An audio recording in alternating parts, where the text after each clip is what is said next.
हा बघा, कोलम हा कोलंबीमधला एक छोटासा प्रकार असतो आणि त्याचं पुरा सुकून त्याचं सर्व पाणी निघून काढायला लागते त्याच्यातला. म्हणजे उन्हामध्ये सुकत घालायचा असतो, वाळत घालायचा असतो आणि 7-8 ऊन दिले की आपण असं बघा त्याच्यात 3 लिंबू, 100-150 ग्राम लसणाच्या पाकळ्या आणि थोडा 50 ग्राम अद्रक, 100 ग्राम जिरं, 100 ग्राम लाल तिखट मिरची पावडर, अर्धा किलो तेल, थोडी राईची पावडर, हे सर्व एकत्र करून हे तेल गरम झाल्यावर त्याच्यात आपण हे शिजवत आहोत. कारण कोलम हा गरम असतो खाण्यासाठी.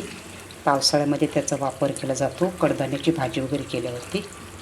आणि नंतर मग आपण त्याला पूर्ण शिजवून घेतो कारण पोटात वगैरे दुखू नये त्यासाठी जिरंसुद्धा जास्त टाकतात गरम पडू नये म्हणून.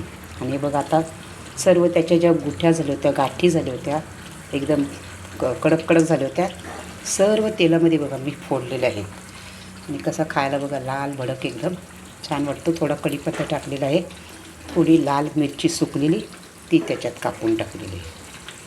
कारण आमच्यामध्ये हा आवडणारा कोलम हा पदार्थ खूप प्रख्यात असतो. पावसाळ्यामध्ये जे एप्रिल मे महिना झाला की हा सुकवतात आणि बहुतेकांच्या घरामध्ये हा केला जातो पदार्थ पावसाळ्यासाठी. मी तर लवकर करायला लावलेला, मला लवकर भेटला म्हणून मी लवकर करायला लावलेला.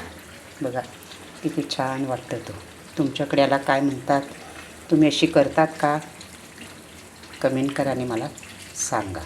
लाईकसुद्धा करा, शेअर करा. God bless.